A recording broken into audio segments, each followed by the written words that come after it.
Salut la compagnie, c'est Jules Melon et aujourd'hui on se retrouve pour un petit podcast bonus, alors très bonus parce que c'est très rare le mercredi matin mais on est en vacances, mais c'était surtout pour saluer ou du moins pour vérifier le César de Laurent Lafitte, meilleur acteur qu'il a reçu il y a un peu moins d'une semaine dans un film que je n'avais pas vu, La femme la plus riche du monde, et j'étais donc curieux, en plus là je vous en cause le jour où un nouveau film avec Laurent Lafitte est à l'affiche, Alter Ego, que j'espère voir et vous évoquer quelque part ces prochains jours, on verra bien. Et donc faire d'une pierre deux coups en blablatant sur cette œuvre réalisée par Thierry Cliffat, dont je découvre en fait le cinéma. Il en avait fait plusieurs avant, des travaux sur grand écran. Et il est donc revenu fin octobre dernier sur un faux biopic, j'ai envie de dire. Enfin, c'est librement inspiré par l'affaire Bagné-Bettencourt, rappelez-vous, Liliane Bettencourt, qui avait porté plainte pour abus de faiblesse grâce à sa fille.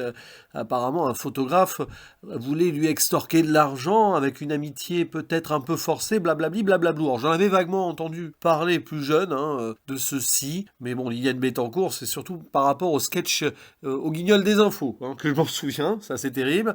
Et donc, autour de Laurent Lafitte, au final, le rôle principal, c'est pas vraiment lui, mais disons qu'il forme un duo avec Isabelle Huppert, qui elle n'a pas obtenu la statuette la semaine dernière. Nous avons également Marina Foïs qui joue la fille, Raphaël Persona, une sorte de domestique assez intéressant, un personnage très ozonien. Oui, on pourrait se croire dans un film de François Ozon par moment, j'y ai pensé au moment du visionnage, tandis que le mari de Marianne Farrer, donc alias Liliane Bettencourt, est joué par André Marcon, qu'on voit beaucoup, et c'est un bon acteur. Quelques apparitions aussi de Mathieu Demy, le fils d'eux, Joseph Olivenes, qui est l'amant de ce photographe joué par Laurent Lafitte, Michel Esco, et Paul Beaurepaire, pour ne citer que. Il y a aussi une scène avec Anne Brochet qui pousse la chansonnette.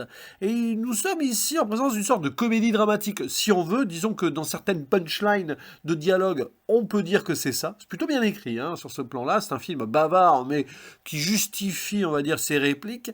Et donc on va suivre dans une sorte de réalité alternative qui est vraiment la nôtre, parce que ça parle de faits historiques, on y reviendra. Donc on va voir comment cette héritière d'une entreprise de cosmétiques, la femme la plus riche du monde, donc c'était le cas, va du coup, après une séance photo avec ce Pierre-Alain Fantin, se trouver mêlée, peut-être malgré elle ou pas, c'est un peu compliqué, dans le sillage de ce déjanté photographe, si vous voulez, qui l'a séduit, mais il l'a séduit par amitié, c'est assez intéressant, et il va la sortir peut-être aussi de cet univers figé et ennuyeux qu'elle vit, pas forcément bien. On sent au début que c'est une dame un peu malade même d'avoir cette existence-là. L'argent ne fait pas le bonheur, blablabla, vous connaissez l'idée.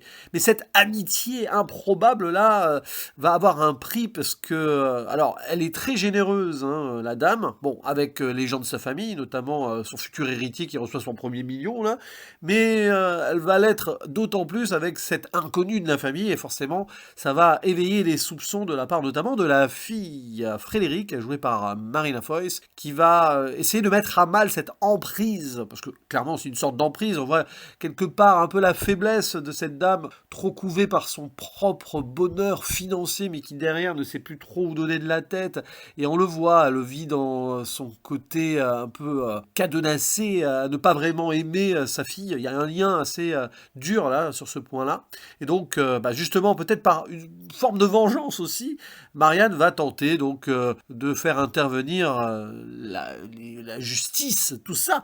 Et d'ailleurs, ça commence comme ça. Le film vraiment débute plus ou moins sur la fin avec cette présence policière, etc., etc. Mais avant, on va voir comment va se développer cette amitié et tous les personnages autour qui vont plus ou moins s'impliquer dedans. Et c'est intéressant sur un point, c'est que quelque part, on a aussi ce contexte un peu géopolitique, même si le terme est un peu galvaudé ici, disons, sur les références par rapport à la présidence de l'époque. Alors, c'est Chirac, bien sûr, avec sa tête de veau et tout, mais avant, il y a Mitterrand, donc on est sur les années Mitterrand-Chirac.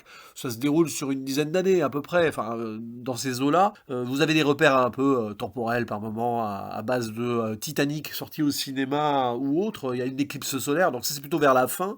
Mais donc, on va voir comment cette famille riche aussi, là, a su faire sa fortune. Et il y a une question qui va être posée aussi sur les origines de cette dame et aussi de ce que son mari a pu faire pendant la guerre. Car, d'ailleurs, dans la réalité, c'était ça aussi, l'époux de Bettencourt a été un peu collaborationniste, collaborateur, enfin tout ce que vous voulez. Amine Mitterrand, tiens, ça rappelle des choses, et avait même écrit des propos très très douteux, antisémites, dans un journal de l'époque. Et en parallèle, on a la fille donc de Bettencourt slash Marianne, qui a épousé un juif. Et ça, c'est intéressant parce qu'on voit du coup cette opposition de facto entre la mère et la fille. Mais bon, finalement, il a été très accepté, hein, ce mari-là. Et vous avez cette idée presque que, au-delà de la fortune, Marianne Farrer et donc son mari essayent de se racheter une conscience aussi. Il y a cela qui est montré. C'est peut-être pas assez puissant par moment, mais c'est ce que j'ai préféré dans un film qui s'avère, somme toute, fort classique et un peu trop mélodramatique. Ça, j'ai un petit peu eu de mal dans l'idée que Clifford ait voulu engoncer, c'est le cas de le dire, tout son propos là-dedans. Bon, la photographie va avec, hein, mais c'est assez théâtral,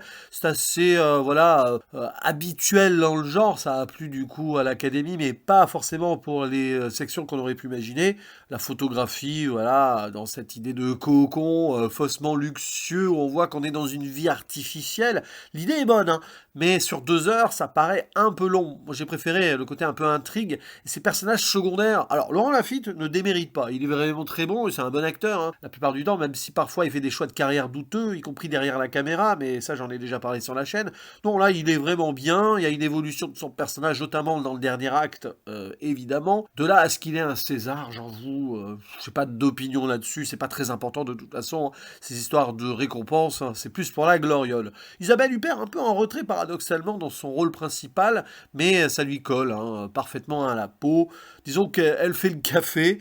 Là, pour le coup, si elle avait eu le César, ça aurait été embêtant parce que, honnêtement, c'est pas sa plus grande prestation. Non, c'est plutôt sur le personnage de Raphaël Persona, moi, que j'ai eu un petit coup de cœur dans le sens où on le voit là, il essaye de se mettre en opposition entre cet intrigant qui arrive, ce mercenaire, bien que visiblement très proche. Enfin, on ne sait pas trop quelles sont les intentions, hein, de ce photographe.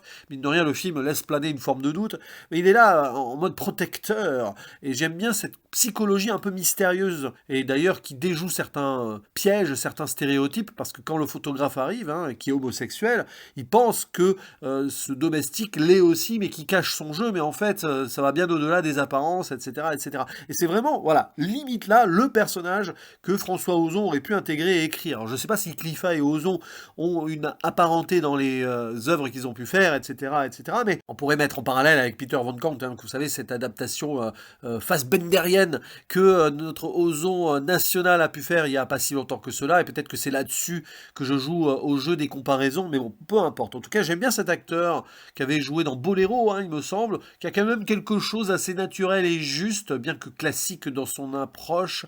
Donc voilà, et Marina Foïs, très touchante dans cette fille un peu abandonnée, qui essaye finalement de récupérer sa mère à sa façon, pas forcément par l'amour, même si la mère a accepté sa relation avec donc le personnage joué par Mathieu Demy. Bon, on peut saluer ici quand même les efforts historiques dans l'écriture, c'est plutôt bien géré, mais c'est un peu too much sur certaines situations.